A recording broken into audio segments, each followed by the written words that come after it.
IGN Fan Fest 2025 is here.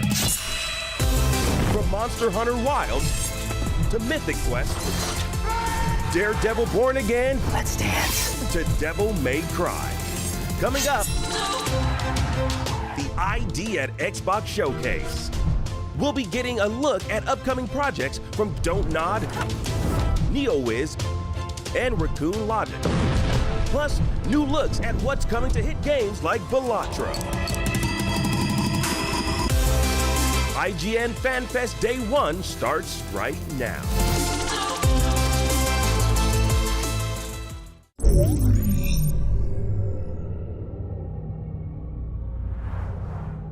Hi, I'm Martin Tweed, former CEO of Kindred Aerospace.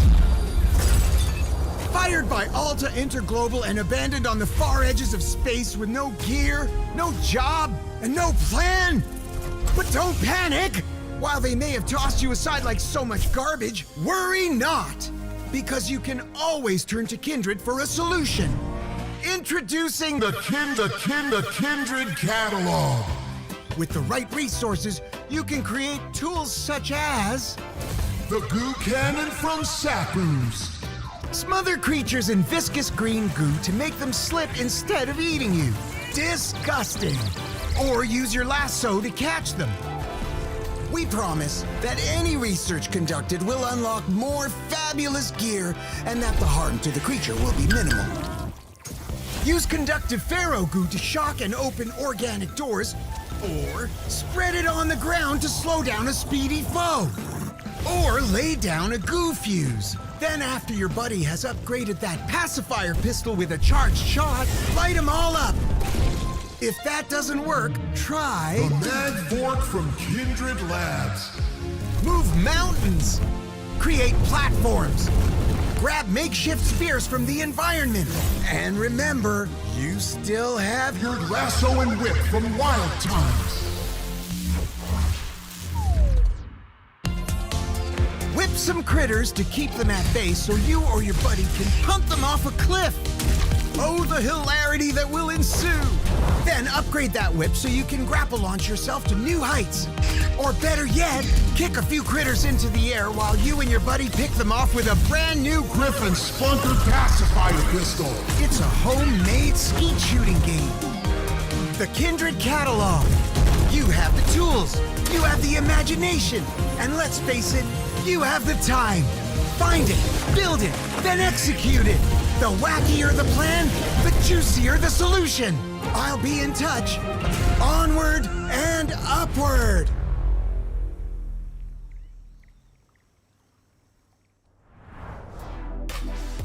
Hello and welcome to the 2025 ID at Xbox Showcase right here on IGN Fan Fest. The ID at Xbox Showcase is all about games, and this year we've got exclusive reveals of brand new games you've never seen before, some great stuff coming to games you already know and love, and a bunch of awesome surprises along the way.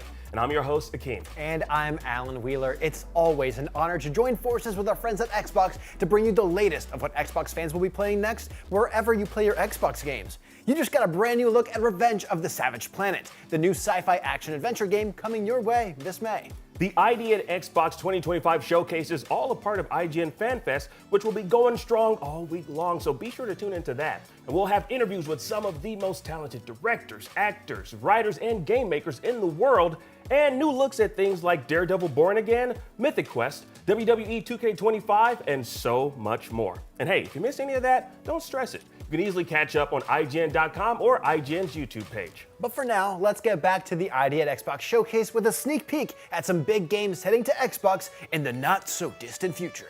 Take a look.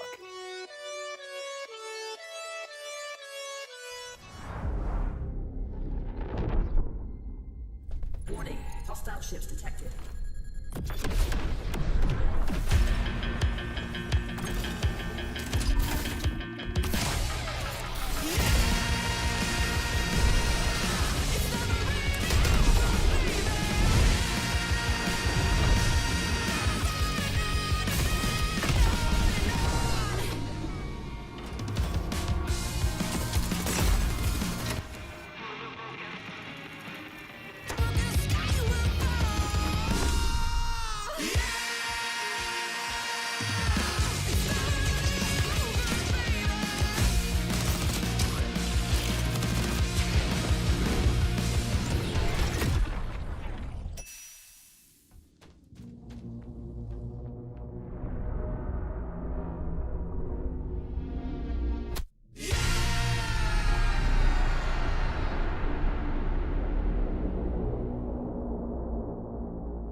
Rise and shine, little merchant.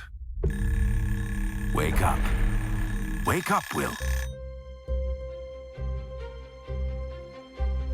Get ready. Your next journey unfolds.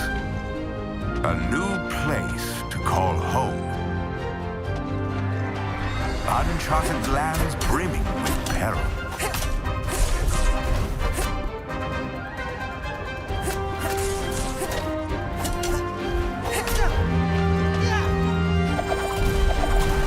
And treasures beyond imagination. Tread carefully, though. Who knows what tomorrow holds?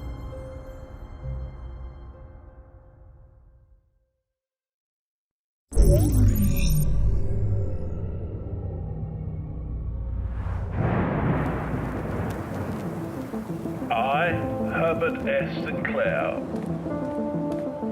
give to my grandnephew, Simon P. Jones, the house and land which I own near Mount Holly. The above provision is contingent on discovering the location of the 46th room of my 45-room estate.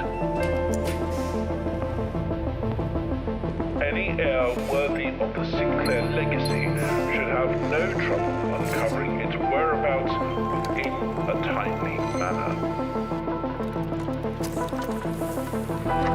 Should my grandnephew fail to uncover this room, then this gift shall lapse. Herbert S. Sinclair. You just got to look at Jump Ship, Echo Weaver, Moonlighter 2, The Endless Vault, and Blueprints. You can sign up for the Jump Ship beta today at jumpshipgame.com. And Blueprints, the gorgeous puzzle game, will be arriving day one on Xbox Game Pass. Now, believe it or not, we're only just getting started here. Coming up, 4 more games we can't wait to show you. That's right, the 2025 ID Xbox Showcase has tons more game reveals and surprises in store right here on IGN Fan Fest. But first, we need to take a quick break. Stick around.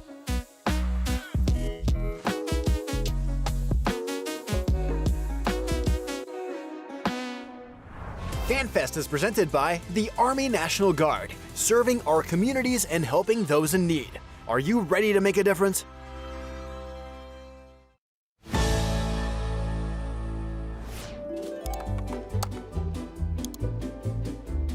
IGN Plus is where your adventure begins. What are you selling? Plus is the place to get unlimited access to all the tools you need to beat your games. Here's what you need to know for bringing down Gloomspawn. Plus, awesome exclusive discounts on IGN Store. Maybe this would tease open your money pouch. Plus, ad-free browsing on IGN.com. Plus, unlimited game help tools like premium interactive maps with your own custom map markers, filters, marker notes, and more. This will come in handy. Plus, access to sweepstakes, giveaways, and free game keys. Wow. Exactly. Want more? Head to IGN.com/plus and start your adventure today.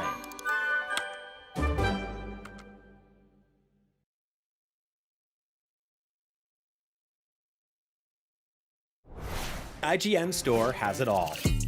From clothes and collectibles to vinyl records, accessories, model kits, and action figures from the biggest and best franchises like The Legend of Zelda, Star Wars, Fallout, Dungeons & Dragons, and more. Whatever your pop culture passion, you're guaranteed to find something you love. There are new and exciting products hitting the store every week, like the Wasteland-ready Fallout Vault 33 hoodie, which pairs perfectly with the working wearable Pip-Boy.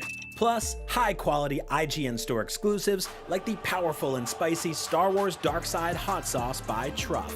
We've even got merchandise for you to rock while tuning in to the IGN shows and podcasts you love. Or cap off a long day by relaxing to the soundtracks of your favorite video games, like Cyberpunk and The Last of Us. And the best part? You don't even need to leave the house to go there. Just head to store.ign.com and start shopping today. The IGN Store. You deserve it. Hey, welcome back to ID at Xbox right here on IGN Fan Fest. Now up next, we have 4 more games we can't wait to show you, starting with Outbound. So let's go.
You just saw Outbound, Hurdling, Wax Heads, and the Lonesome Guild, all part of the 2025 ID at Xbox Showcase. Now let's get back to the video game, shall we? Now, up next, we have a few things you've never seen before and some great content coming to games you probably already love. But hey, enough teasing from us. Let's roll it.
Let the game begin.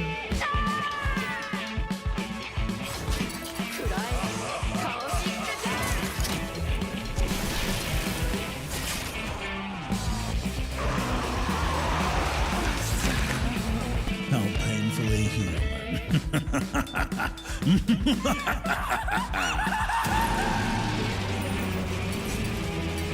Taste the chains of despair.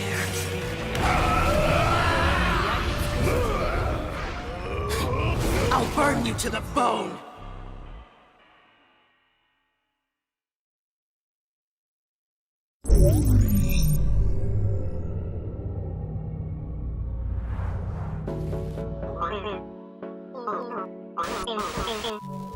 Should we just put some cards on the table?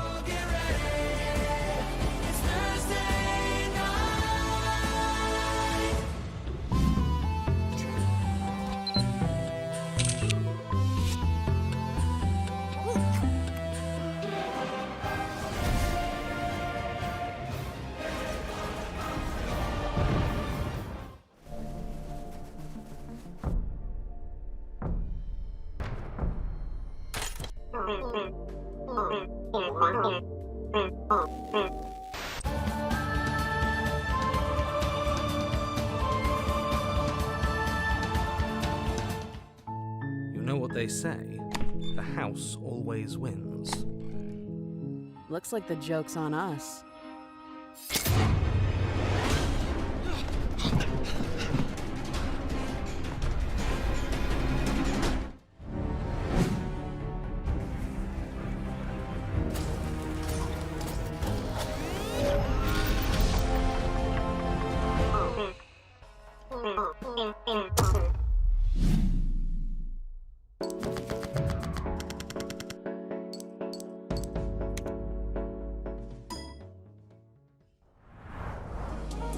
You know, just when I thought I couldn't possibly be more hooked on Balatro, they drop a collaboration I'm already obsessed with. That one was huge, but this next world premiere is gonna rock your world. Check it out.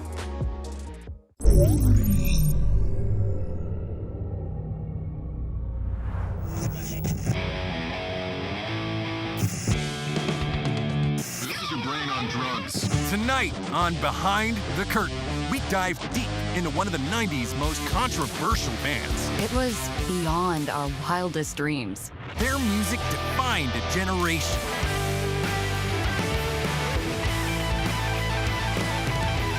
What can I say, man? Artistic genius is a curse. The man behind this meteoric rise, their notorious manager. He drove from out of town to meet us. We were waiting at this bar. We'll be paying this guy, so I want to know.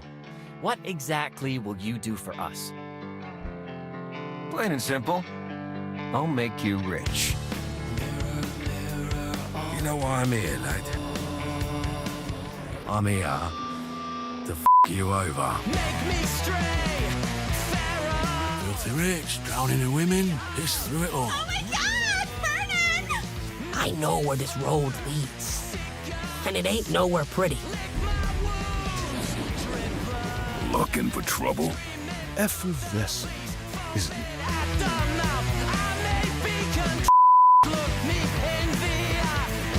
Ladies and gentlemen, rock and roll.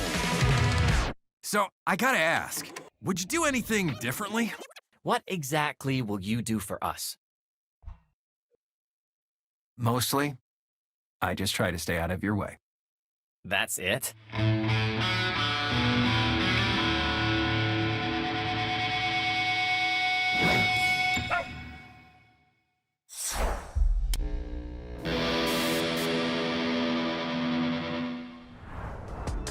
That was the world premiere and release date reveal for Rock Beasts, and it looks like it absolutely rocks. You know, everybody knows that rock beats scissors, paper beats rock, and scissors beats paper, but a beast would probably just destroy all of them, let alone a rock beast. You know, that's something I never had to think about until right now, but it's actually pretty true. So thanks for that information, Al. No I worries. appreciate it. All right, well, there's tons more IGN Xbox Showcase coming up right after this quick break, so please stick around.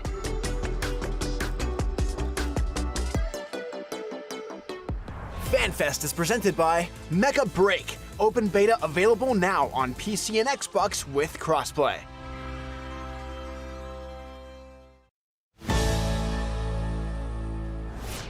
The average Cinefix movie list features nearly 100 different films and approximately 25 minutes worth of wall-to-wall deep dive analysis.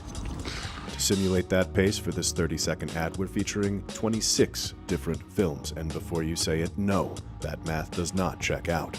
We're not math people, we're movie people. We can't even count down from 10 without ending up at, like, 96. Subscribe to IGN Movies and TV for more Cinefix movie lists. Bad at math, great at movies. Can't find that final collectible you're missing? IGN strategy guides and interactive maps are here to help. One step at a time. IGN guides are trusted by millions, easy to use, and best of all, free. IGN has the very best, most complete and accurate guides for Shadow of the Erdtree, Baldur's Gate 3, Tears of the Kingdom, and so much more. See? It's good, right? Every guide is tested and verified for you by experts. Just search for IGN when you search for guides.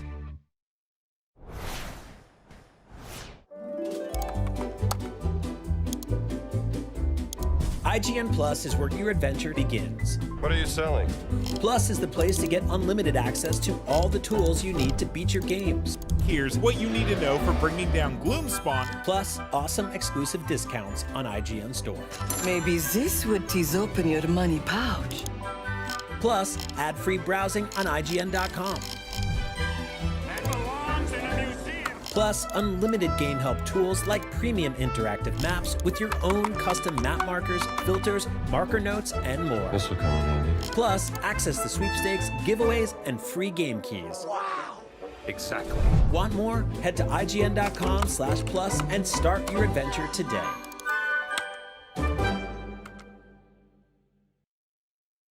Welcome back to IGN Xbox on IGN Fan Fest. Up next, 3 more games guaranteed to put a smile on your face, especially if you were fond of a certain rhythm-based strategy series that involved commanding an army of little creatures to the tune of a catchy soundtrack. Sound familiar? Here's a gameplay clip from the upcoming rhythm-based roguelike Raccoon.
We all keep our favorite moments close to us, somewhere safe. This box holds mine.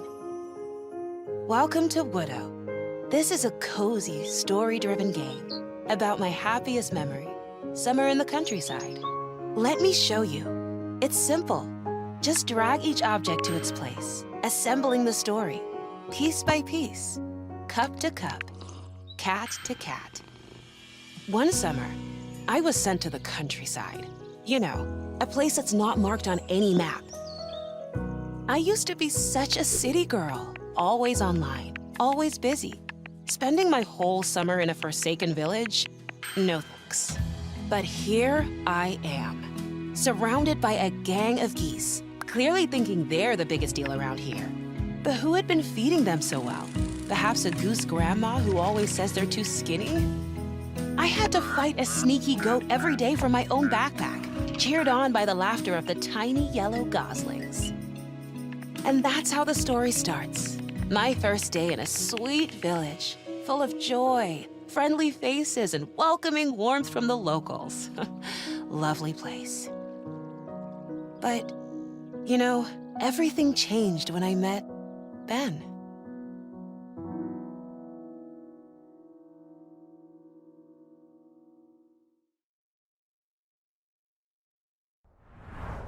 That was Tempopo, Ratatan, and Widow. And honestly, saying those three very different game names in a row makes them sound like a roving band of like mischievous elves or three aliens in the very back of a Star Wars cantina. You know what? You might be onto something with that one.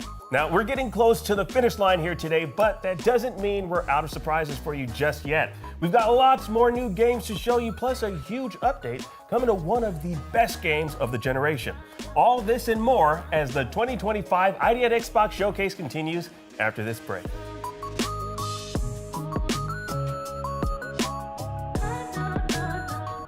Fan Fest is presented by War Robots Frontiers. Pre-register now for an exclusive reward.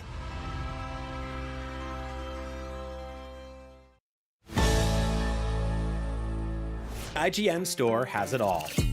From clothes and collectibles to vinyl records, accessories, model kits, and action figures from the biggest and best franchises like The Legend of Zelda, Star Wars, Fallout, Dungeons & Dragons, and more. Whatever your pop culture passion, you're guaranteed to find something you love. There are new and exciting products hitting the store every week, like the Wasteland-ready Fallout Vault 33 hoodie, which pairs perfectly with the working wearable Pip-Boy. Plus, high-quality IGN Store exclusives like the powerful and spicy Star Wars Darkside Hot Sauce by Truff. We've even got merchandise for you to rock while tuning in to the IGN shows and podcasts you love. Or cap off a long day by relaxing to the soundtracks of your favorite video games, like Cyberpunk and The Last of Us. And the best part? You don't even need to leave the house to go there. Just head to store.ign.com and start shopping today. The IGN Store. You deserve it. Catch up on your up-to-the-minute gaming and entertainment news with IGN Podcast. What's up, everybody? Welcome to a very special episode of IGN Game Scoop. Game Scoop has you covered for all things gaming and the latest game releases. Obviously, we're going to do Game of the Year Watch. Tune into Podcast Beyond for the biggest PlayStation news. Y'all gonna have to let me cook, because these game devs need to learn a lesson. Everything Xbox on Podcast Unlocked. This is Steve Downs, the voice of Master Chief. Catch up with your Super Nintendos on Nintendo Voice Chat. Seth Macy's candidate for Game of Infinity. And get all the latest content console news and rumors with Next Gen Console Watch. Now Xbox and Phil Spencer are even saying that a mid-gen refresh isn't even necessary. The Cinefix Top 100 podcast picks a movie every week to celebrate and debate. It's kind of every movie's grandpa. Check out the sophisticated tech breakdowns on Digital Foundry Direct Weekly, which is an absolutely beautiful game. And dip into the business of games on the GamesIndustry.biz microcast. We are going to be digging into the biggest stories of the past week. IGN Podcasts. Welcome back to the 2025 ID at Xbox Showcase right here on IGN's Fan Fest. Now up next, we've got a bunch of new game trailers to show you, so hey, instead of just teasing you and making you try to guess what we're going to show you, we'll just cut to the chase and give you what you want. Take it away.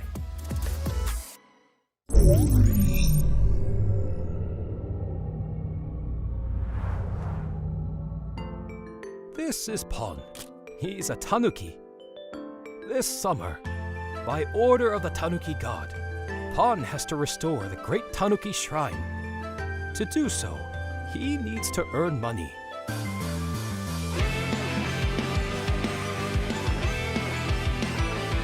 Pon takes on the role of the delivery Tanuki, mixing hard work with stunting around town. It's a busy summer for Pon, but even Tanuki need to rest now and then.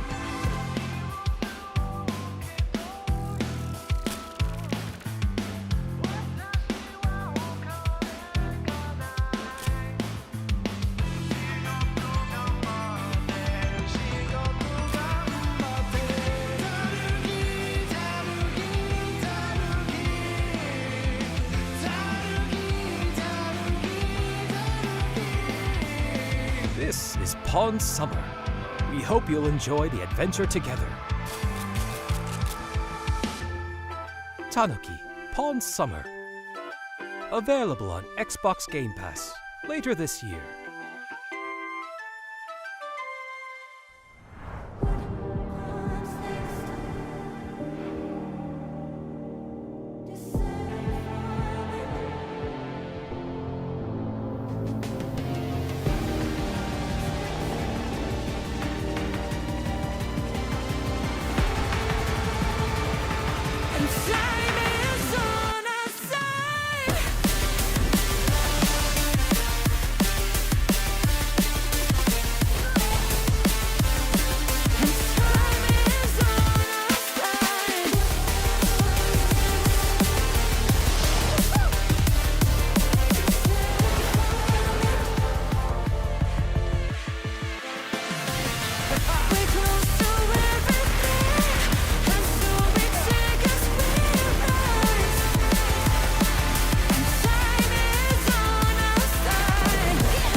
Cora, Beck, Tron. Every grid has its heroes. The Arc grid fractures into the glitch, but one program stands against that storm. Exo. You.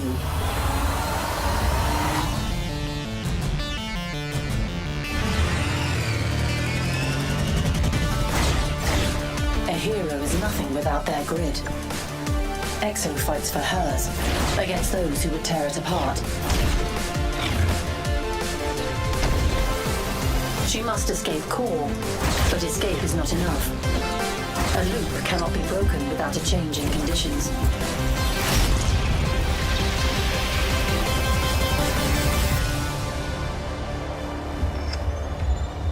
Break the loop program.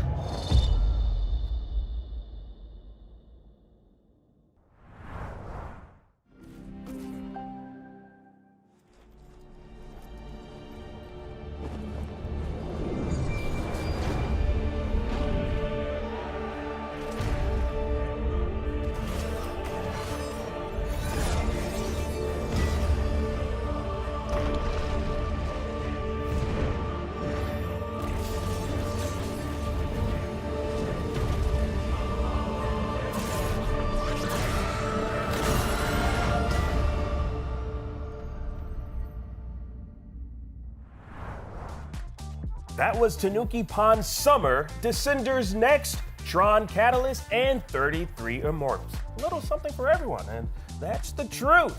But hey, if the truth really isn't your thing, you probably love the 2023 action game Lies of P that turned the classic story of Pinocchio into a brutal steampunk horror world full of terrifying puppet monsters. Yeah, but 2023 was so long ago, so maybe you're asking yourself, when are we gonna get to go back to the world of Lies of P and experience a whole new adventure? Well, I'm glad you asked, because we have your answer right here and right now on the 2025 ID at Xbox Showcase.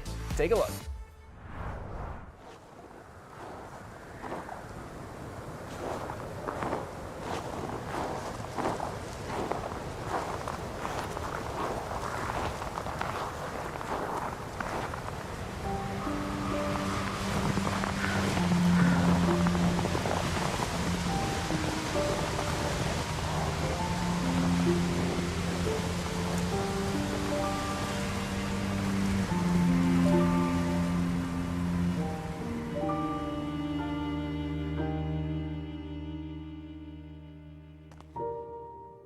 Listening to this song always reminds me of you.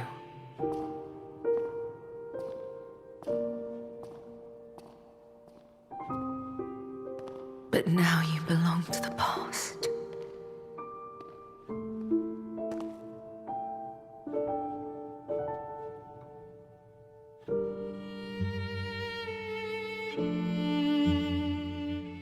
Do you remember the time we all gathered to play this piece together?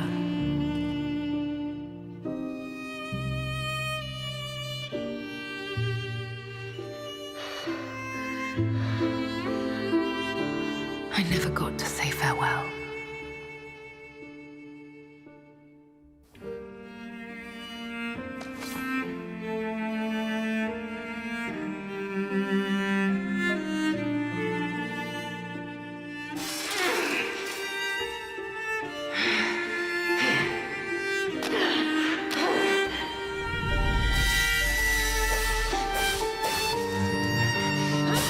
I know it changed everything, but we endured.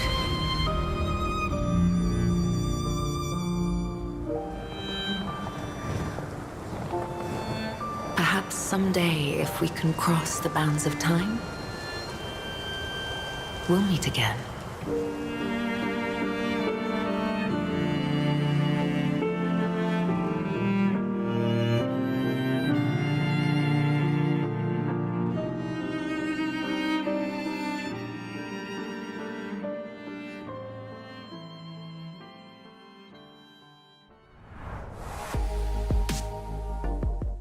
And there you have it, the exciting reveal of Lies of P Overture from the brilliantly talented team at NeoWiz. And that just about wraps us up here at the 2025 ID at Xbox Showcase here on IGN. And it was a blast. Yeah, but wait, if you want even more fun for Xbox fans, stick around, because Unlocked is our weekly Xbox podcast here at IGN, and we've got a whole post-show coming your way with special guest Guy Richards, the head of ID at Xbox. And believe it or not, the ID at Xbox Showcase is just day one of IGN Fan Fest, and we've got 4 full days of fantastic stuff just for you, starting at 10 a.m. Pacific time tomorrow, continuing each day all week long. And we'll have new looks at things like Mythic Quest, Daredevil Born Again, WWE 2K25, Alien Rogue Incursion, the new horror comedy The Monkey, and tons more. Check out IGN.com for the full schedule and IGN's YouTube channel for anything you might have missed. But for now, thank you all so much for watching the ID at Xbox Showcase and celebrating all these fantastic game reveals with us at IGN. It's always an honor to partner with Xbox to help bring you the future of Xbox games. We'll see you again very soon.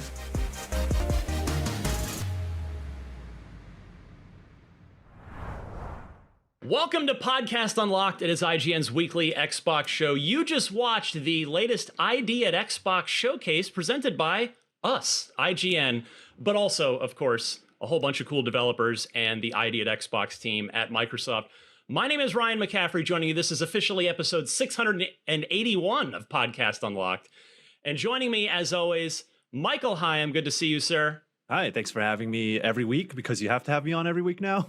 That's right. It's in the contract. It's done. I signed it in blood. There's nothing I can do about it now. You can go off the rails, and I'm stuck with you. Really, that's what it amounts to. Say less. Miranda Sanchez, I know you're still not feeling great, but just thank you for being here. I know it's been a bit of a tough road for you lately. Yeah, this is one where I'll encourage you to watch the video because I'll be doing a lot of movement, talking. I'm a bit of a frog. This is the best I could get my voice right now, so please bear with me. And I'm glad to be back, though. I missed y'all. We missed you too, and hopefully your voice has regained its full strength here fairly soon. And then our special guest here, just next to me on the screen, is Guy Richards. He is the ID at Xbox director. Guy, thank you so much for hanging out with us here. Hey, it's cool to be here. Big fan of the show. Been listening for years, drive to work, walking the dog, all that kind of thing. So, yeah, really excited to talk about some of the awesome games we've just seen.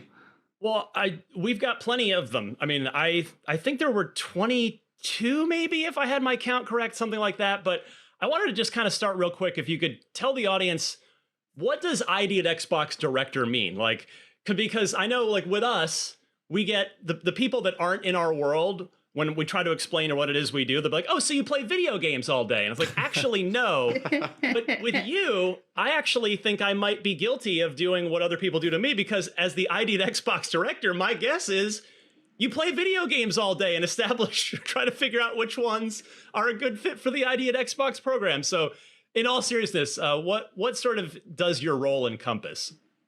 Yeah, I mean, definitely playing games is part of it, right? But there's a lot more to it than that.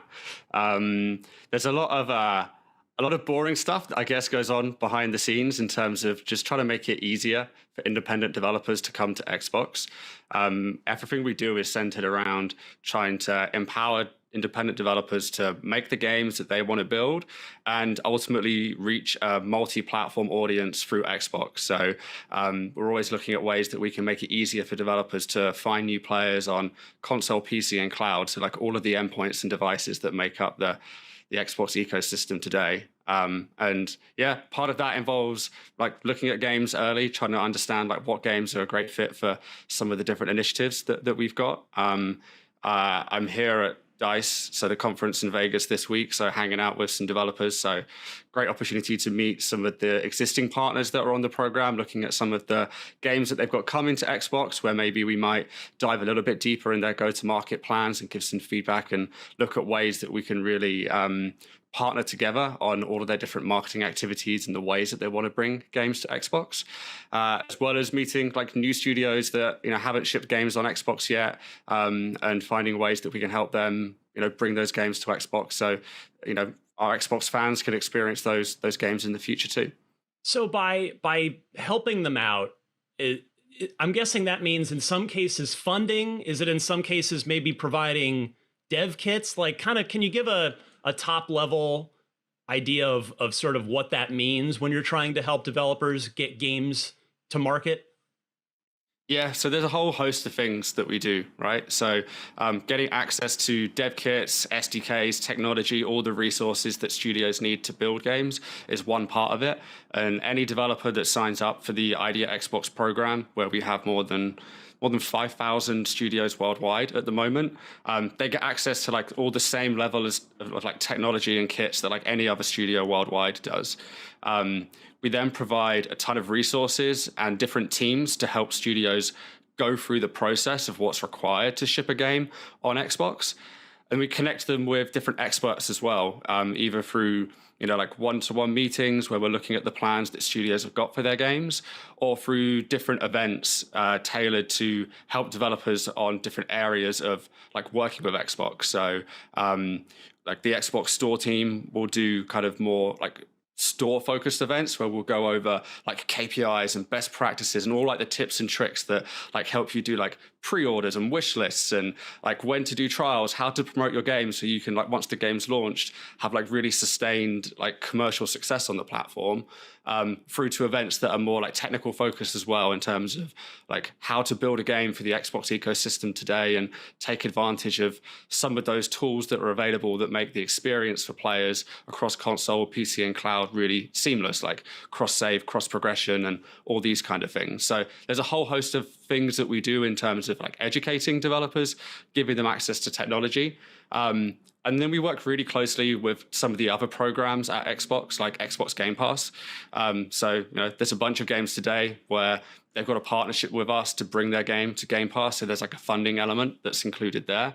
And then we have some funding programs within the ID at Xbox team itself, like our developer acceleration program, where we're already supporting over 150 underrepresented creators that are getting either like port funding or prototype funding to kind of bring those ideas to the Xbox audience as well. So there's a ton more things that I didn't mention, and I've already mentioned lots. So there's just a huge amount of ways that we work with studios to make coming to Xbox easier. It sounds like no 2 days are the same for you.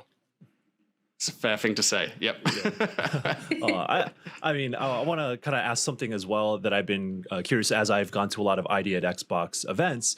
I think GDC last year, I talked with the developers of Dungeons of Hindenburg, which was pretty big for ID at Xbox, and that showcase had so many different games from around the world, developers from around the world, and you get to support developers who might not have access to the same resources. I'm like connected to the Southeast Asian game development scene as well, and so I kind of understand the struggles that other regions have with gaining access outside of something like PC, itch.io, or Steam. So is there anything you could share in terms of how you approach finding developers to help support throughout the world? Because I've seen ID at Xbox do it, so I imagine that is something that you're constantly working on as well. Yeah, so we have a global team of ID at Xbox people that are like out there working with studios. Like you mentioned, like Southeast Asia, there is a region that you're connected with. Like that's a really big focus area for us. Xbox has like a dedicated team out there with people in Thailand and Singapore, South Korea, working with studios in that region. And we just had the new DLC for Lies of P from NeoWitz, that are a South Korean team. Yep. So we've got, some areas where we have really dedicated support, but a really like global team as well, making sure that we try and get good representation. And on our Indie Selects program, so like some of the dash coverage that we do monthly to celebrate indie games on Xbox, there's a whole South Korean creator channel which is live on the store at the moment. So again, it's not just about finding games in that in those types of regions, but the efforts really carry through like end to end at Xbox. So you're seeing like our marketing and our store teams like really leaning into the work that we're doing to discover more great games from those regions too. And I have to imagine that the smallest dev teams you work with are one person. I imagine a lot of ID at Xbox creators are one person projects. But like how far does it go the other way? Like what's the largest teams that you work with?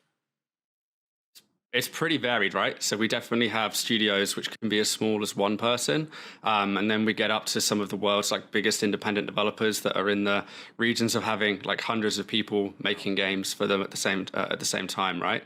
And I think even if we look at the showcase today, like there's a great variety of content and different ways that games are coming to Xbox. There's studios that have worked with us before that are self-publishing. There's new studios. There's some of the industry's leading like independent publishers like Team 17 with titles in there. We're supporting up and coming publishers like Cult Games, which have got 2 games in the showcase. So there's lots of different types of studios, different ways that games can come to Xbox, and we really work to provide the flexibility for whatever way like a game wants to come to Xbox. We can support it. Now, sorry, Miranda, please go ahead. Sorry, I was just going to say, I think one of the things I appreciate most, as we saw in the presentation, is that you guys always do such a great job of selecting such a wide variety of kinds of games too, and really championing, I think, games for all ages as well, which is kind of a big thing. I don't have kids, but I was a kid once, and know like having been a kid, like looking at Xbox, so I was like, oh, that's like the adult machine. But I think with Idea at Xbox, I've seen more and more games that are a little bit more kid friendly come to Xbox and be like really championed in a way and very visible, that I think is really important to make it feel a little bit more welcoming to all kinds of people who want to play all kinds of games. Yeah, definitely. Like we want to make sure there's a game for everyone and an audience for every game, right? And like we can't always predict like what the size of that audience is going to be, but it's really important to us that every developer has an equal shot of reaching that audience and having success on the platform. So yeah, I'm just seeing the video for Tempopo rolling at the moment, and like something like this, right? Like really accessible. Like really looking forward to playing this one. Yeah, it's so cute, but also still complex enough to be like, oh, like there's some sort of puzzle element to it and like creativity. And I think those are the really special games to find. And I think without, you guys being able to help champion them, it's kind of hard to find them. So I love Idea at Xbox, so. Also, I was going to say, like, the music too on this one, like, once you listen to it, you just can't get it out of your head. It's so catchy. You just feel like humming it all day. To follow up on Miranda's point, I'm curious, is there a conscious, active curation that goes on where, like, do you take notice of, oh, we're signing a lot of deck building roguelites. But not very many of physics puzzle platformers. Let's look at some, or is it more just kind of whatever the developers are submitting? I'm just sort of curious how you approach it in terms of the curation for the program. Yeah, so for the program all up, we're really broad in the approach, right? It's like, we want every developer to be able to bring their game to Xbox. And if that means that we end up with, like 10 puzzle games in a specific like genre and theme, then like that's cool, right? Because we're like opening up the platform for like those developers to be creative and all have an equal shot at reaching an audience. I think when we start to look at some of the initiatives, like, a showcase like this or some of the other showcases that we do throughout the year, or the way that, we work really closely with the Game Pass team to select which content's coming into the subscription service, then I think we start to think about some of those things, right? Like, how many games have we got in a specific genre? Are there some gaps in the portfolio that we want to lean into at any specific moments in time? So, depending on the initiative, depending on like how we're talking to developers, we can think about it in different ways. Well, we've got a ton of games to dive into. I guess we can leave you alone for a little bit. We'll pepper you with questions as we go, but let's talk about these games that we just saw in this showcase. I'm going to selfishly just pull the host card and start with my favorite game of this whole thing, which I knew was going to be my favorite going in. Not that there weren't other cool ones, but it's because I've already played this game. I played it a year ago, did a preview. I sat down knowing nothing about it at GDC last year. It blew me away, did a preview, and that preview totally blew up. So everybody else thought it was super cool, and that's Jump Ship. So can you... Guy, before I want to get some impressions of Jump Ship from Miranda and Michael as well. But first, Guy, can you talk a little bit about working with the team there? You talked about various team sizes. I think they said they're like 10 or 12 people right now. But can you you talk about like meeting them and seeing their game for the first time? Yeah, so it's a 10-person team from Sweden. The co-founders, Daniel and Philip, both come from, or Daniel comes from Coffee Stain and Mojang, and Philip from Hazelight. So, like, we've known the team for a long time before. In fact, I've worked with Daniel when I first joined Xbox, helping to bring Deep Rock Galactic to Xbox when he was at Coffee Stain. So we go a long way back. And like when they first started the studio, they started sending us some gifts of the game whilst it was early in development, and we just looked awesome. So we wanted to find a way to help them bring the game to Xbox. I think ever since we first tried the game, we realized how ambitious the project was for a team of that size, and I think that you can see that in the video today. And the Nordics as a region, I think, has such a strong heritage in co-op experiences. If you look at some of the games again, like the games from Hazelight, It Takes Two, with games like Dark Tide and Payday, all coming from Swedish developers that really lean into co-op experiences. And I think this is just them taking it's their take on what the region is really, really strong at. It's got Sea of Thieves vibes in it. So yeah, it's one we're super excited about. Michael, what'd you think of this one?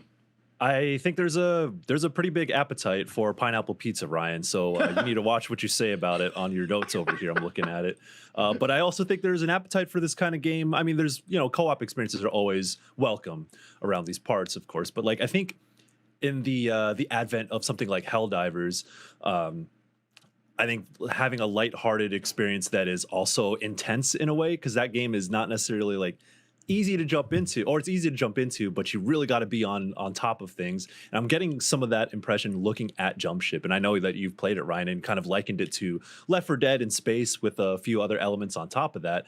But when I talk to you about it, and when I look at this, it's I mean, it seems like it's a very focused game, even though it seems like it has a lot going on. It's you focus on one core element, and it's that chaotic co-op shooting experience and then you layer things on top. So it looks like something that is going to be like really fun and easy to jump into. That is also not too heavy, because big budget games nowadays, like they have to layer a lot of things on top, and sometimes there's a big learning curve that comes with that. But I look at Jump Ship and I'm like, oh, I know what that game is about. I know what I'm supposed to do. So just give me it and we'll figure it out. So I think it's nice to see that something on this level be included with ID at Xbox. You have the deck builders, you have the isometric action games, you have like the Metroidvania style side scrollers too. But then you also get like a full-on co-op shooter alongside all of those. So that speaks to the variety, and also the level of production value that you get from different games as well. Miranda, I know that you love playing co-op action games with friends, with family members. How did Jump Ship resonate with you when you took a look at it here? First, Hawaiian pizza's great. Yeah, that's all I'm gonna say. I think it's delicious. It's great. You can find some like really great slices out there. Yeah. Hey, yeah. Sorry, Ryan, you're the odd one out here. You're not on the team here. I'm sorry. I have to rethink these relationships on this podcast. We're gonna make you make the pizza now, or no? We'll make you one of the best pizzas in this. That's what we'll do. But no, as you're saying, I really like playing these sorts of like kind of chaos games that are like really fun and goofy with my family and a different group of friends.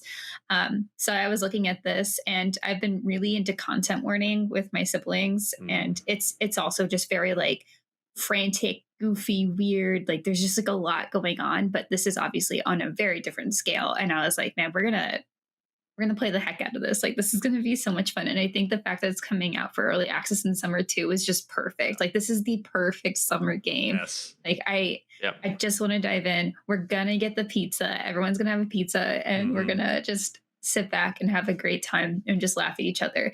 And I think what I've really liked about games like this and how they sort of promote their games versus some other like more stressful co-op PvE games is how funny they are, but they're not doing like the fake voice chat weirdness. And that can sometimes come across a little bit better. And like, you can tell they're trying to like crack jokes, but it lands a little weird.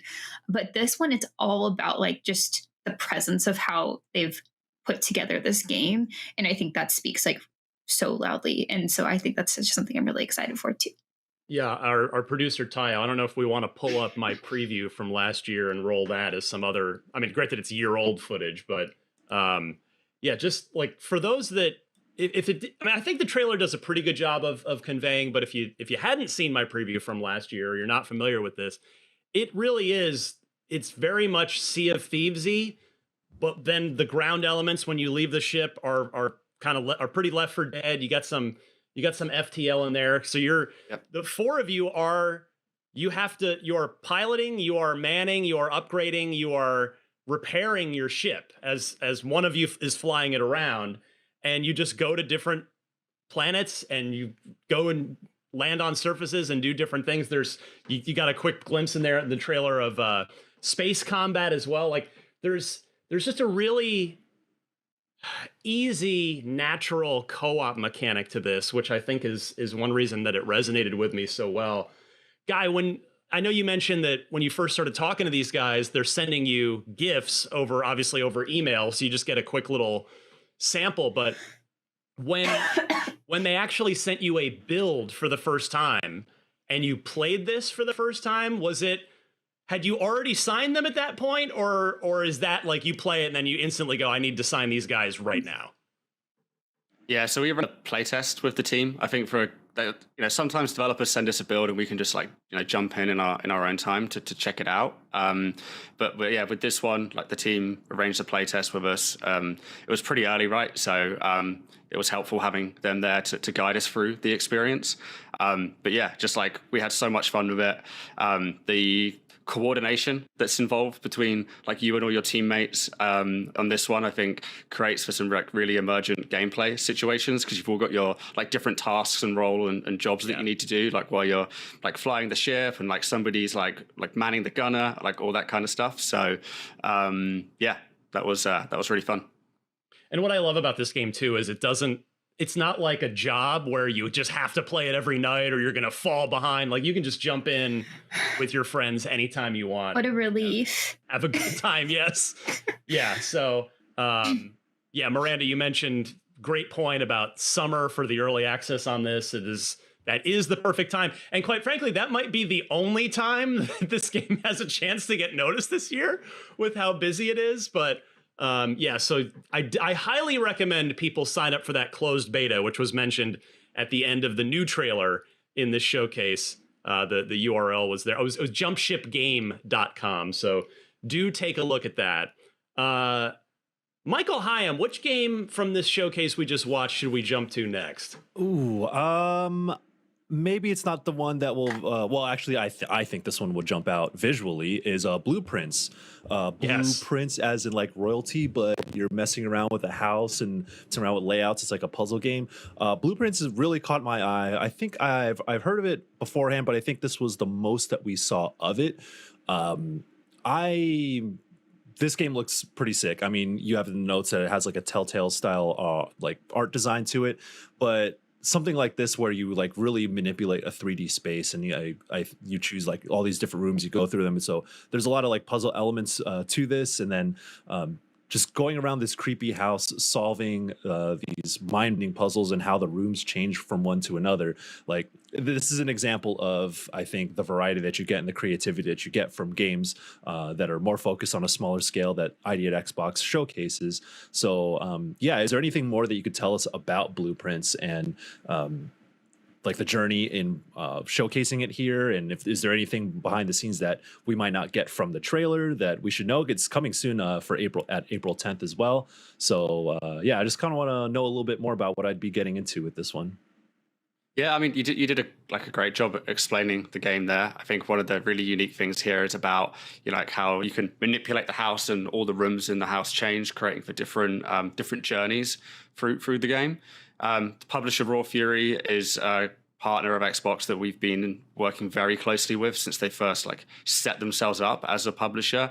Must have been about over 10 years ago now.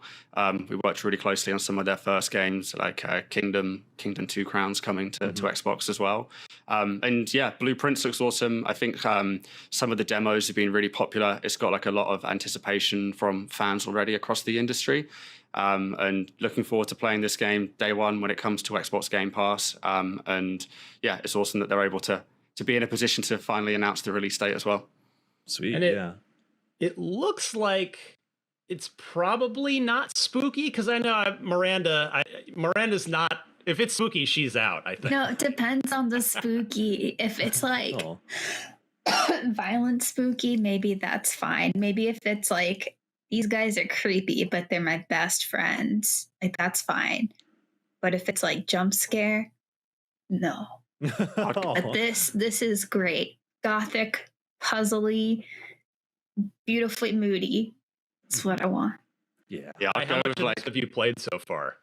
I've played a demo build. Probably played about 20-30 minutes of it myself personally, but I know people in the team have played a ton of it already. Yeah, I would say this is more like a bit like spooky and mysterious versus like jump scare and that kind of stuff. So should be good for you, Miranda. Excellent. Miranda, which game should we jump to next? What do we want to talk about next from this showcase? It's really hard. I have I take a lot of, someone said, oh, you just look at your phone. I'm like, no, I'm looking at my notes. I have written notes by hand for every episode. Anyway, I would say the next one would be Tanuki Pond Summer. Oh, so cute. I love it. There's so many I loved in this, and I was like, that one. Jumped out at you, Miranda. Not to make you talk too much here. Yeah, but. sorry, I needed a little break there. But obviously the animation in this is just gorgeous, and of course, like the animation special scenes are a little bit different from the gameplay, which also just reminds me of Katamari, like just like the vibes and the look of this town. I also, again, I think what I'm looking for here are just like interesting, lighthearted and goofy things where you're like doing, shred. It's so funny. You're just doing crazy tricks trying to deliver stuff as a little tanuki, and it's also featured in this trailer like some like little mini games you're gonna play. As we see right now, if you're watching, you do some like baseball, and then you're also gonna, that could also just be a quick thing, but then there's some funny sumo stuff going on. Like I love like a good mini game embedded into like a larger adventure, and this kind of reminded me a little bit of Little Kitty Big City in a way, of how like there's something you have to do, but there's just so much to explore, and even then it's like a really like a bite-sized experience in that exploration, so you still feel like you have that freedom to find weird and cool things and little mysteries, but not be overwhelmed because it's not massive. And I think that's something I want. So even though it's like a late 2025, which is going to be, we don't have a lot of like definitive dates, but knowing that it's going to be a pretty busy end of the year, this is one that I put a pin in. I'm like, I'm going to find you. I'm going to find you in that wave of massive games coming out, because this is what I want to play. It's very cute. Yeah, this looked like a more interesting package delivery game to me than, say, Death Stranding. Oh, hey. Death Stranding taking some shots. No. I like Death Stranding too. I love it. I like delivering packages. What can I say? This is absolutely adorable. And yeah, it's clearly like a no stress game too, which I think is just nice when you're playing a bunch of deep RPGs and dramas. Like right now I'm in the middle of Avowed, which we're going to talk about, or we talked about on last episode. So yeah, this would be a nice palate cleanser. Like look how fun and adorable this game is.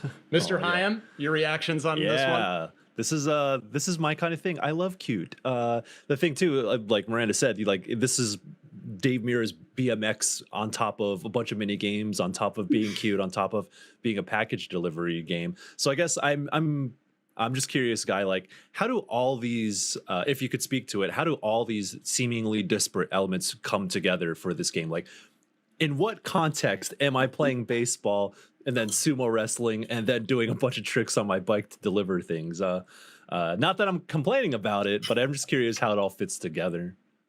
Yeah, so the kind of like overall story arch for the game is, so you're a raccoon delivery driver, going around on your bike on the village, but your goal is to earn money to effectively like restore the great Tanuki god shrine in the village. So you'll see that you'll do the bikes and the tricks to help you get around the village. There's like mini games that you'll discover on that journey as well.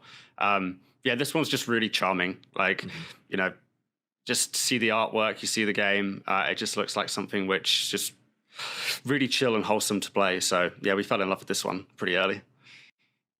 Chill and awesome and stress-free and charm. Those are all things. I feel like the older I get, the more I value those things in games. Maybe it's just because it's nice escapism sometimes. But yeah, this one looks great. So super cool that it's launching straight into Game Pass towards the end of the year here. All right, Guy, you're our special guest this week. I want to give you the next choice. Which game from our showcase shall we talk a little bit about next? Descenders Next would be a fun one to chat about. So it's the sequel to Descenders from Rage Squid in the Netherlands. And the previous game, Descenders, we had a really close relationship with them on that one. So that game launched into game preview. So they did early access on Xbox. So they wanted to build that game with getting community feedback. And then when it left game preview, it launched into Xbox Game Pass on day one.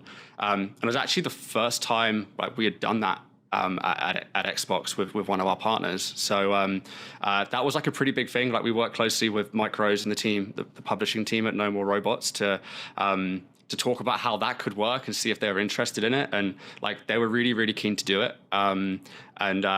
That influx of players that the game got day one, like really like accelerated the growth of that game, not just on Xbox, but like across the whole industry as well. And, you know, Mike and the team have been really, really vocal about that.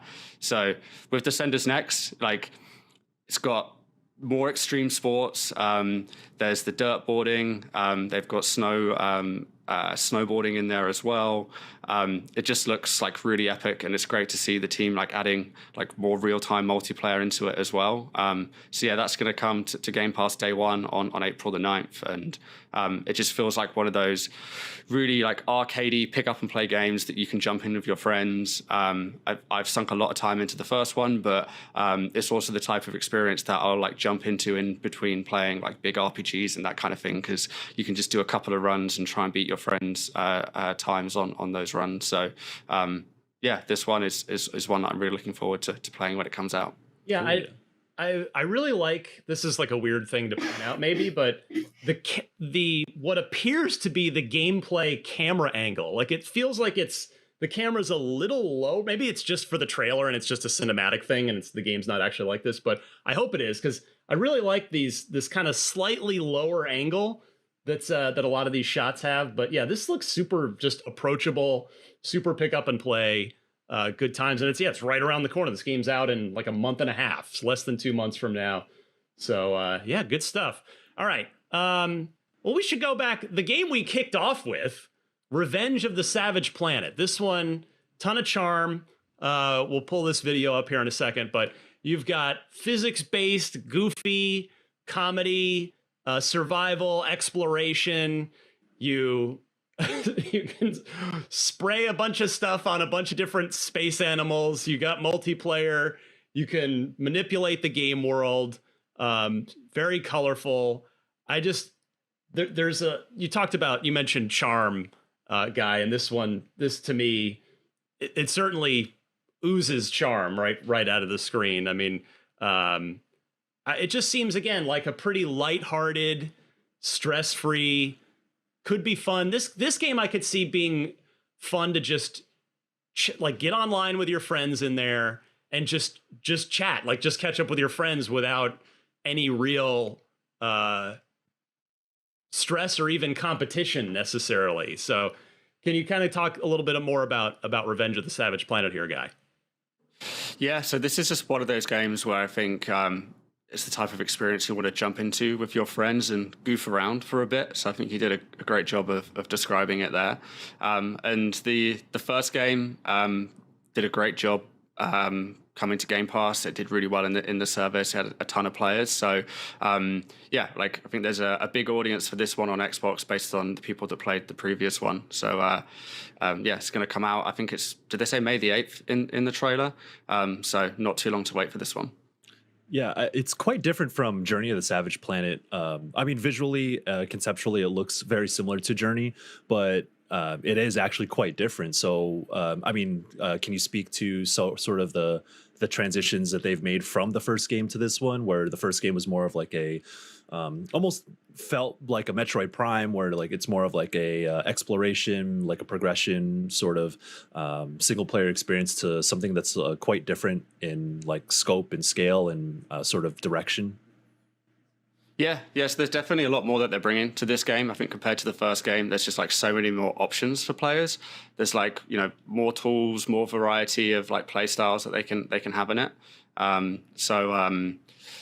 Yeah, like it's really awesome to see. I think like the studio just continue to build on that first game. I think there's some areas that are full familiar, but yeah, they're definitely taking it in a new bold direction as well. Cool. Yeah. One of my favorite things about Journey also at the time was that it was like a satire of corporate life and capitalistic systems, and you know, taking a goofy approach to poking at those things as well. But I think in the world we live in nowadays, you look back on Journey and be like, maybe it's not so satirical anymore. And I hope that they kind of like lean into that direction even harder. Is there anything you could share in terms of like the story that is surrounding Revenge compared to Journey? Not at this stage. I think I've only played a short amount of this one, so it's one that I'm looking forward to playing a lot when it comes out. But yeah, it's definitely got that like goofy charm that the first one has. So that's something that I'm excited about. Cool. Miranda, which of these adorable animals in the trailer, these space animals, is the cutest one? Probably the first one they show that they goo. It's really funny. And not you'd probably expect the small fluffy one with the big eyes. Not that one. Not it's the first one. It's a little. The eyes are too big. I'm glad we explode it. It's good.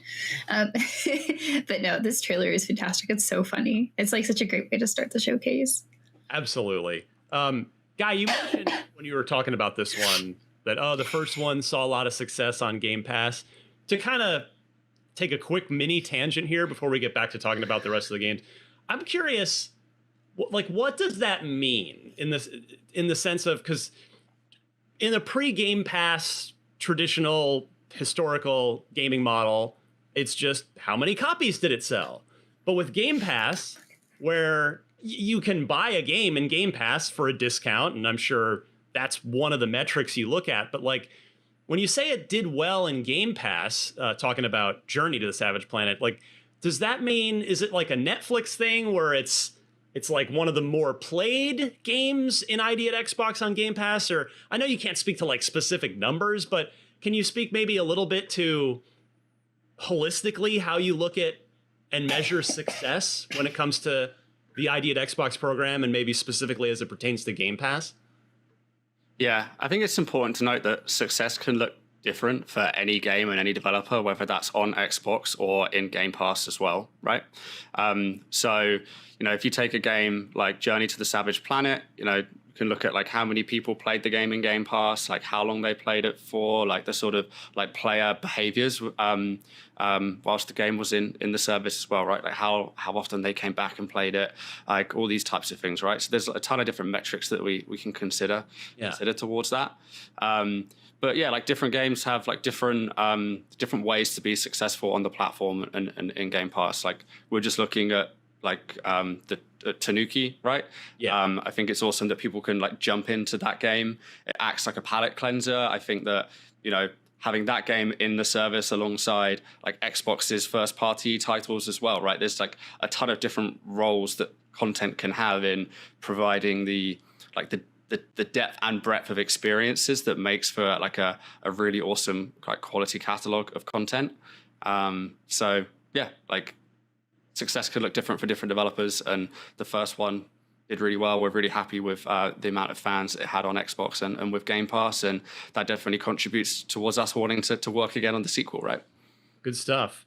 Miranda, back to you. Which game would you like to talk about next of the many, many games in this showcase? Outbound, which is obviously such a me game. Speaking of other like kind of comfortable, fun games, palate cleansers, sometimes as far as palate cleansers go, I'll actually look for games that have like super short experiences as well that I can play in between. Say like if I have like 4 hours of meetings, I'm like, I just need to like rinse out my brain. This is not quite that, but I think I look for like other sorts of cozy games, whether it's like after a really long day or something. And this one just feels like it's got the customization. It's obviously got this like cute camper. I can't tell you how many like there's a lot of cute camper videos on YouTube, guys. People restore their campers and make really cool things. And now you can do this and make a little greenhouse on top, which is even better. So this was just immensely my vibe. I was like, yeah, this is a Miranda game through and through. I'm so glad you mentioned this one, because this is actually the one that I was going to bring up next when it came back around to my turn. So I'm really glad you mentioned it, because to me, number one for me here, the thing that draws me in right off the bat is the art style, because it's a little Firewatchy, and maybe part of that's the setting too, right? Like I thought of that too. It's like the pleasant Firewatch. But yeah, it's like instead of being Firewatch, but instead of being the lookout, you're just a citizen coming to camp in the national park in your camper van. But yeah, it's just, I love the art style. And as you said, it's just, oh yeah, look at our mega producer Tayo bringing it with that Firewatch footage right away. Man, I missed that game. What a great one-off that ended up being. But hey, those guys went on to contribute to Half-Life Alyx, so I can't really complain.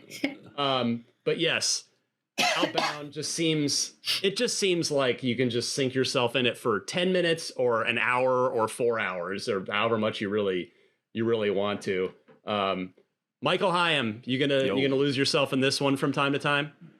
Maybe. I mean, I tend to be in the mood to attack and dethrone God in my RPGs, but I do like to take my breaks and have games where I'm not trying to be as powerful as a god. But which is going to tie to another game I want to talk about. But there is something nice about having something like I really liked Unpacking, which I was surprised by. Like I saw it, and I'm like, I don't know if that's for me. I'm gonna give it a shot. And then, a couple hours later, I'm like, oh, this is actually starting to like be a very tranquil experience.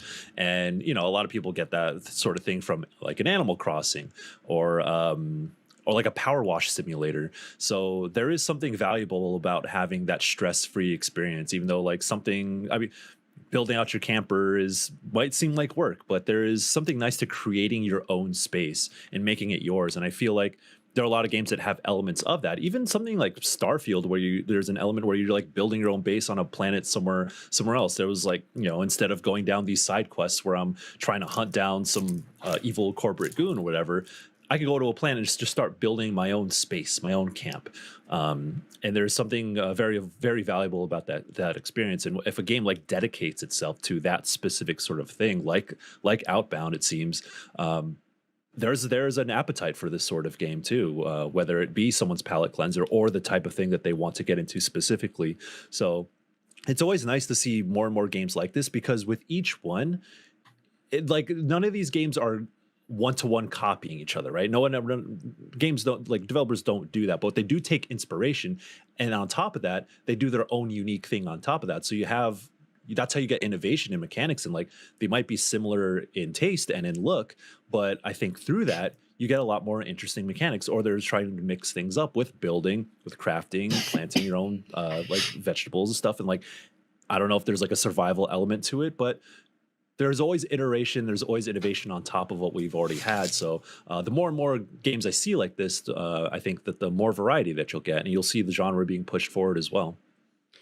I'm very happy and proud to say that IGN exclusively revealed this game about a year ago, and everybody took to it right away. Like it did almost 500,000 views for the announcement trailer on our channel, which for a game, an independent game that no one's ever heard of before, that's pretty darn impressive. So, Guy, when you first get wind of this, like, I don't know if you sought them out or they sought you out, or you'd seen something online and reached out, like, how important is that sort of first impression, both for you and then trying to think about it as when the game actually comes out? Yeah. So we've been chatting to the team for quite a time on this one. And I think this is the first time we've like actively been able to talk about the game coming to Xbox, which is really exciting. And like we have these conversations like all the time with independent developers about, hey, when's the best time and best way to like release and announce your game? I think this is a situation where like we love the game since the moment we saw it before it was announced, but like them partnering with you on the exclusive announcement and the anticipation that's been able to create for the game, like we pick up on that as well, right? Like we're following like reactions to game in the media and from players as well. So yeah, like it's definitely something that we keep an eye on. I'm really looking forward to this one. Like I play a ton of survival games, so like Valheim and Ark Survival are like some of my favorite games of like all time for sinking hours into. And whilst this game doesn't have like the survival elements, it's got that like open world exploration and the crafting piece. So it's almost like go in, like design, craft, build your camper van. It's like the kind of like most relaxing parts of those games without the stress. So yeah, this one I think is one I'll definitely be playing a lot of. Michael, throw a game out. What do you got? I was talking about attacking and dethroning God. So the one game I'm curious about now that I've seen it multiple times is 33 Immortals. which I first played during the summer of 2023, I believe. Yep, me too. I was there as well. You were in that room. I remember that because I was like, oh, that's Ryan McCaffrey. He doesn't know me, but I know him. We played that game together. We did. Unknowingly, I guess. And Destin was there as well. Oh, yeah. Because we went through like that theater and then they took us in a back room. We went through a hallway and there's like, boom, here's 33 Immortals. Or then and there's like other games on top of that. But I remember playing it in its early build because I think like Hades was still like very much in the conversation about like action games, roguelikes. But this, 33 Immortals is like so heavily emphasizes co-op. And that was a really fun twist on something that felt familiar at the time. But that was 2 years ago. So I just kind of want to get an idea of the progress that team has made and some of the things they were able to really hone in on in the time since we last played this game. Guy, can you speak to that at all? It's been a long road on this one. Like, where it's been in the public eye. I mean, I'm sure you work with developers for many, many years before a game sees the light of day all the time, but this is one where they've been showing it, they've been iterating on it. So, kind of what's the process for kind of finding that balance between like, all right, we want to keep supporting you guys, but like, all right, now we want to crank up the hype machine on this. Like, this is now going into early access in a month. Yeah, I mean, we're really led by the developer on this one. So Thunder Lotus have been great partners of Xbox for many, many years, going back to when we had Spiritfarer on stage with us at E3. Like, we'll always remember that game because it was the game after the Keanu Reeves "You're Beautiful" moment. Yeah. So I think like us and the team will always remember that. Like 33 Immortals, I think we announced that at our Xbox Games Summer Showcase 2 years ago now. So yeah, we really we're developer led in terms of how much time they need to finish and make the game and realize their vision. Like, we're here to like empower and support them and not get in the way. But when they're ready to talk about the game, when they're ready to lock in on a release date, they're making sure that they've got all the support that they need to hit that date and shout about the game as well. This was just really ambitious, right? Going from single player experiences in the past up into like 33 player co-op, like that's ambitious. And, I'm sure that it takes a little bit of time to make sure you get that right. I will say, and Michael, I'm sure you'd agree, even the 2 years ago, the 2-year-old build was super fun. Like this game, there is definitely something here. And just my first reaction, I think the first thing I wrote down in my notes as I was watching this trailer for the first time is it's you can see it right on the screen. Like, it looks way more done than not that it looked raw or unfinished 2 years ago, but it's just, you can tell it's been polished up a lot. We saw a really specific slice of it at the time. And for me, I'm like, oh, okay, like it feels like feature complete. But from this trailer, it's like, oh, there's so much more than those like wherever we were, like in the depths of hell or whatever, that specific environment that we played through for the demo build. It's like, oh, there's so much more on top of that. And so it's like, oh, okay, yeah, we're seeing a lot of the similar stuff that we played in that early build, but on a bigger scale, seeing 33 player co-op. I think we only had about like 6 or 7 people, which is still pretty wild for a co-op game. Usually think of like 4 players max, right? So yeah, it feels like that, oh, okay, this is the full extension of the idea of the game starting to come together in full scale. And so like, and it being early access too, I think there's just like a lot of benefit for this style of game. There's a lot of benefit in going into early access. I mean, I mentioned Hades, of course, and that game was built off the back of continually iterating through an early access program. And something like Game Pass, it feels like it gives them the room to kind of, based on community feedback, based on extra ideas that they weren't able to put in the early access build, games like this have a lot of room to evolve, even when the core idea is already strong. And Guy, I would have to imagine that this one's going into Game Pass, and that it not only, I'm sure it'll make business sense sometimes. Maybe sometimes it doesn't make business sense for one side or the other to go Game Pass. But with this one, it probably makes a lot of sense for the game, like completely independent of the business side of things, because it's 33 players. So by going into Game Pass, you're really making it very easy for anyone to jump in and have that larger pool of players to link up with when you get online. Yeah, we make sure every developer feels happy about coming to Game Pass and what that looks like for them. And I think this is an example of a game where it makes a ton of sense to have an injection of that Game Pass community where we have 34 million subscribers, and however many of them want to go in and play the game day one. I think it's going to be like really beneficial for a game that's got 33 player co-op. Like you don't see too many of those. So.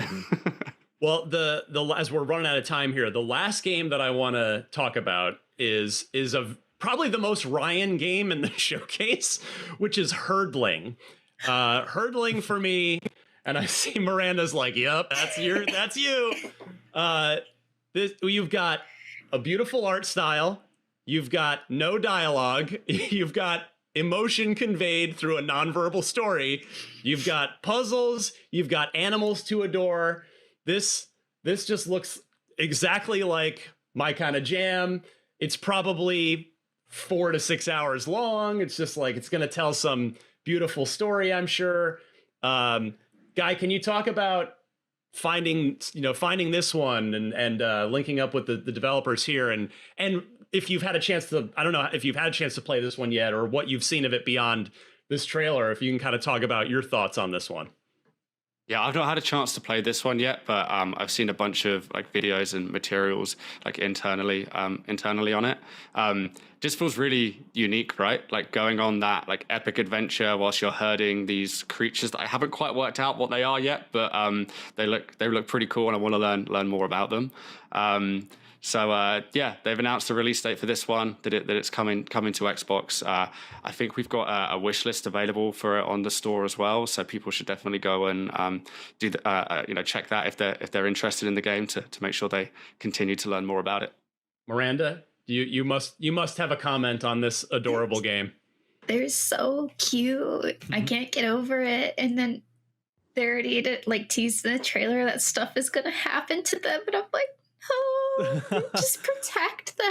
Oh, you're saving them from the grimy city life and realizing that you deserve to be out in nature, free from screens and electronics, which is a good message, I think. Yeah, get outside, kids. Yes.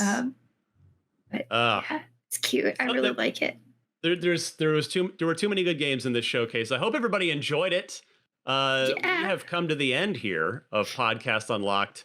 Episode 681, Guy Richards, director at ID at Xbox. Thank you so much for taking the time to join us and put this showcase together with us. Love that all these games just keep coming. As Miranda said, all these very diverse games. There's games for everybody in here. And we at IGN are really proud and grateful to be able to show off 20-something of them here over the course of that showcase. So, Guy, thank you. Miranda, Michael, and our awesome producer, Tayo. This was Podcast Unlocked, episode 681, and we'll see you back here next week.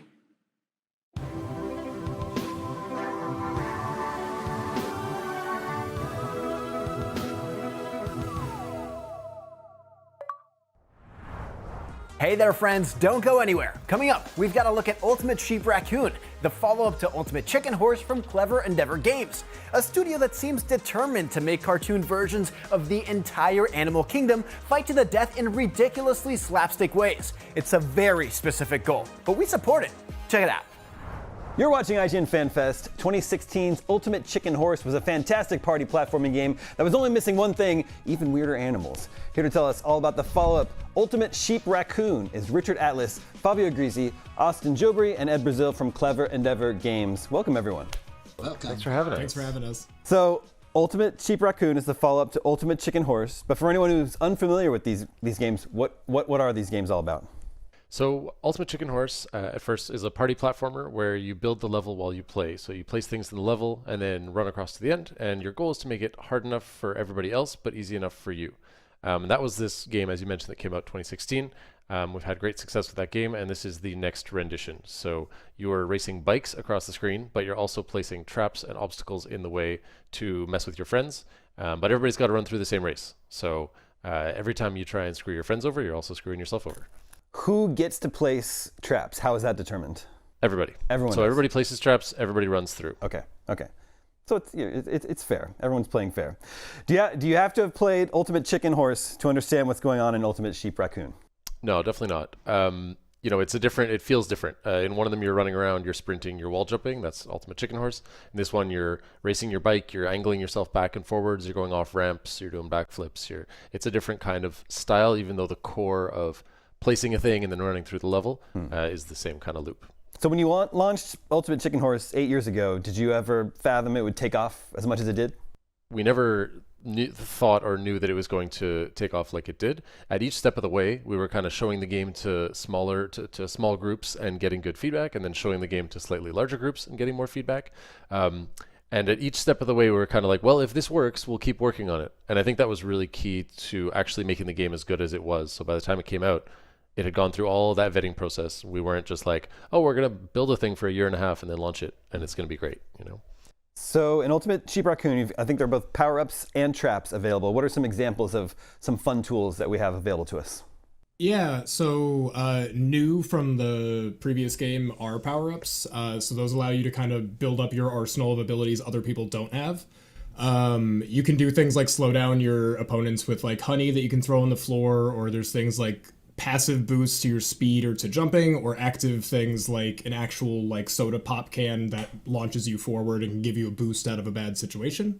For traps and hazards, it's a lot of similar things from last time, like things like just a spiky ball that's just in the wrong place at the wrong time, or other things that are new to the game, like zones for going faster or for jumping over obstacles and stuff. So this time around, Chicken and Horse are joined by Sheep and Raccoon. Do these characters play differently from each other, or are they cosmetic skins? So to make sure that it stays fair for everybody, we make sure that all the characters play the same, even though they look different. And while Chicken and Horse got the main title for the first game, we wanted to give characters 3 and 4 the limelight for this one. So that's why this one's Sheep Raccoon. The game's going to be cross-platform. Is that correct? Yes, that is the plan.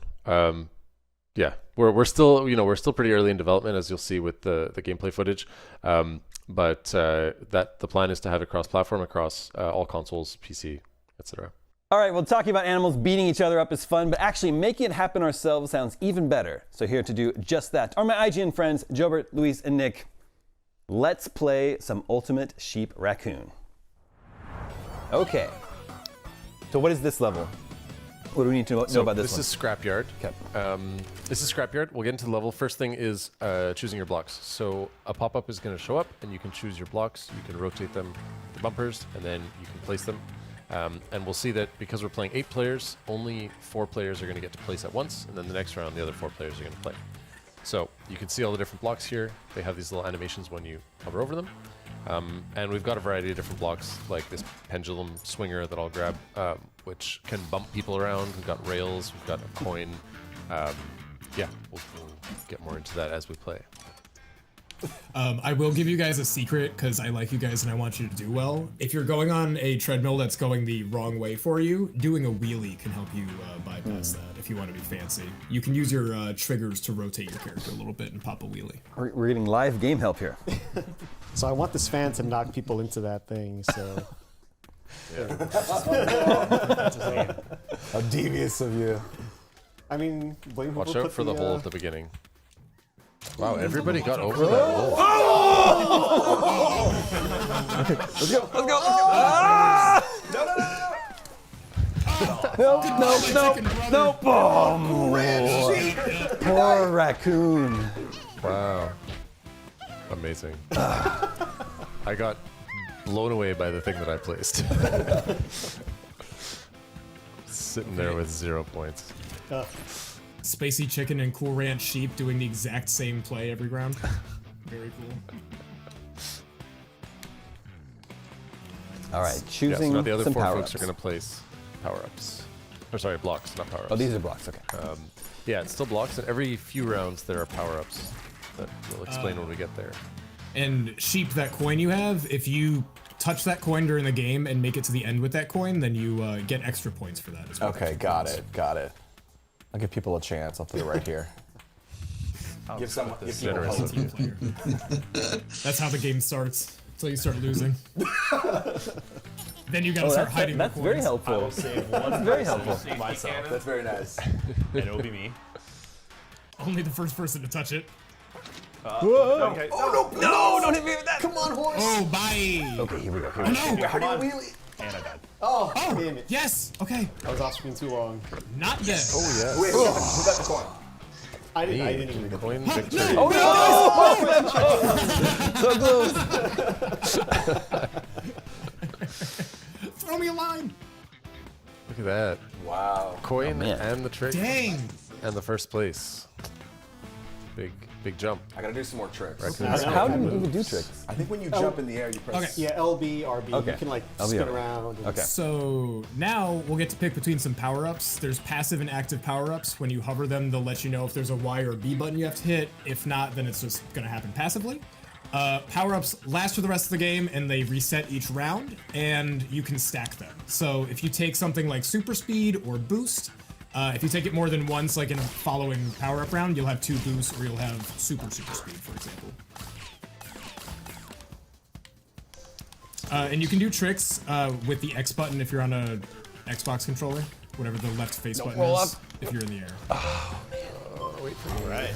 Oh, finally, I'm gonna actually make it across. No! Oh yeah! Oh yeah! Oh my goodness, no! Yes! Oh. Wow. I spoke too soon.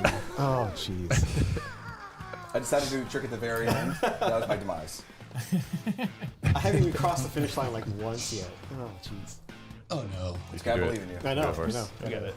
I gotta dial in. You just need a first place with a coin, with a. Here, this coin's for horse. Horse is at the bottom of the scoreboard. Like, I remember when it was my game. This would never happen to me in Ultimate Chicken Horse. Better placement. Oh, whoa. Oh. Where am I? Okay. Am I Okay. alive? Survived. Okay. What just happened? Why did I roll? Definitively did not survive. No! Oh no, you fell. You're alive, you're alive, you're alive.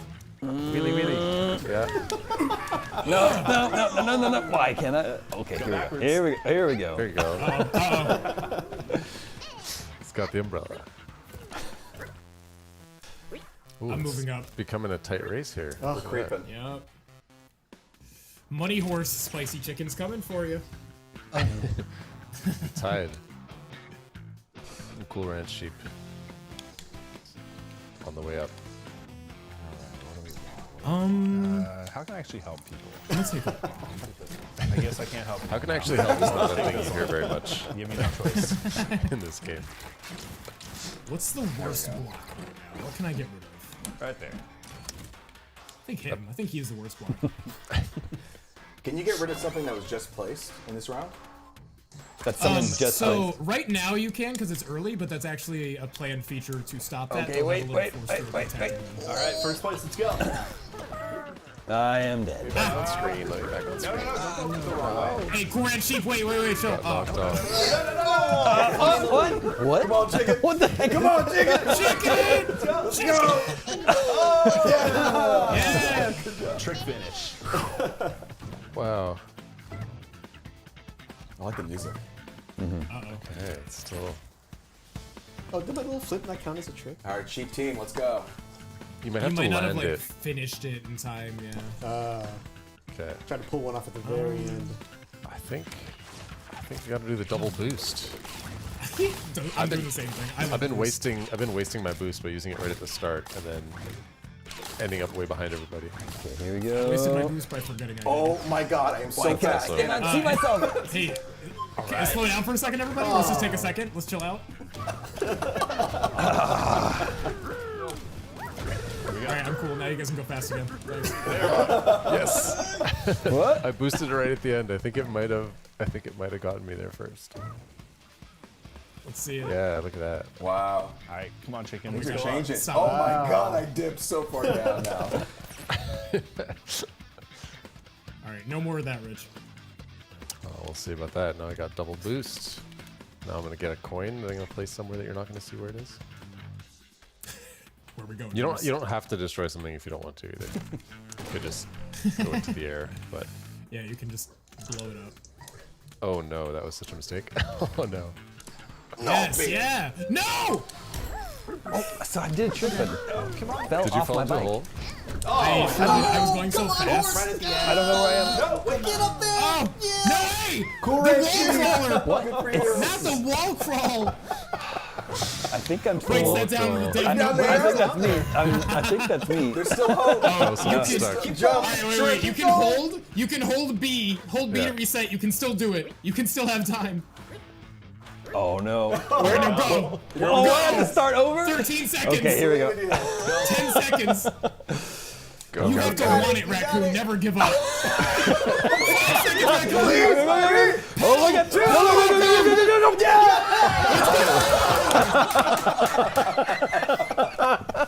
Oh my god. But I'm in last place. Get F. Come on. Hey, I think like wall crawling should give me like 9,000 points. Imagine it shows you the text on the side. Wall crawling. Oh man, that was Haha, excellent. no, I'm gonna remove that. Yeah, we can pretend it's not a bug. At this point in development, there's a lot of coin out bugs here that for the become first person features. wins? Yeah. You know? There you go. Oh wow. Yeah. That's very generous of you. There you go. That's for me. Wow. So nobody take it. It's just Oh, yeah. whoever gets That's my there coin. first. All right, guys, I'm not messing around this time. Good luck. No, me neither. Can everyone slow down for a Oh, second? I should have done that. Oh, Rich, you're so much smarter. I said, oh, thank you very okay, much. I like the umbrella. You can just kind of sail through the level. Stop touching that. There we go. 2 rounds remaining. Is that it, or is there really 2 I think rounds remaining? I think that might be it. Oh no. No, I think we got second time. place. Did Cool Ranch Sheep do something? Nope, I'm cool. Yes. Ooh, money horse. No! Money Horse got a coin and instantly went to first place. It's like his passive ability. That's not. Disclaimer: not a real mechanic. Not a real mechanic. Okay. I'm going What's the jetpack. power up that's gonna win me the video game right now? Super jump. If you can control the jetpack, it's very powerful. But It's arguably too powerful if you're an expert pilot. Oh no! Oh, bad start. Uh-oh. I screwed myself. Guys, wait. Oh no. Who was that just won? Regular Sheep? It might be okay. No, not over it. Money horse. Yes. Oh. Okay, but that was not a high place finish at least. Who's Raccoon? So Yeah, I don't. I'm Raccoon. Oh, did you just like Mary Poppins your way? Yeah. Like- Let's see if that. Yeah. Oh my god. Oh, jeez. I had Real a trick sheep. to it. Real Sheep. Real sheep with the win. Cool Ranch isn't real. Cool Oh no, Ranch this is the final round. imagination. Oh man. Okay. Okay, listen, this is it, lads. There's a lot of people who could win. There's like 4 people who cannot win. The rest of us have a real good chance.